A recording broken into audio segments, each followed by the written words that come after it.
అవును.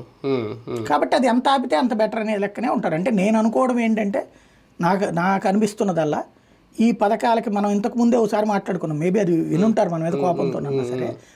ఏడాదికి 45,000 కోట్లు జగన్ ఖర్చు పెడుతున్నాడు. వీళ్ళు చెప్పేదాని ప్రకారం 80,000 కోట్లే అంత అవుతుంది మొత్తం ఇవన్నీ.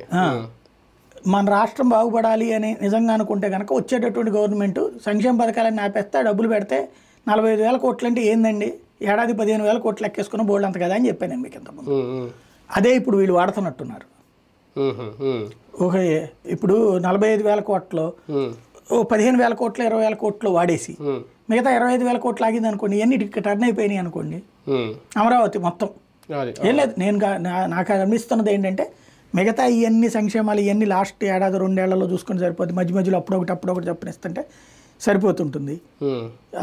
ఫైనల్లోకి వచ్చినప్పుడు చూసుకుందాం. ఇప్పుడు ముందు అమరావతి అనేది వేసేస్తే జీవితకాలం, ఇప్పుడు ఇవాళకి కూడా రేవంత్ రెడ్డి వెళ్ళి న్యూజెర్సీలో హైటెక్ సిటీ అంటే చంద్రబాబు గారు అనేది చెప్పుకుంటున్నారు. ఓ 25 ఏళ్ళ దాకా తన పేరు చెప్పుకోవాలి. 25 ఏళ్ళుగా జీవితకాలం ఆంధ్రప్రదేశ్ ఉన్నంత వరకు తన పేరు చెప్పుకోవాలని ముందు అమరావతి చేయాలి. అమరావతి చేయాలంటే ఈ డబ్బులన్నీ అటుకు టర్న్ చేసుకుంటే బెటర్. కానీ ఇది చేస్తే ఏమరుగుతుంది, చేసిన వాడినే ఓడగొట్టారు. మనం చేస్తే గెలిపిస్తారని గ్యారంటీ ఏమైనా ఉందా?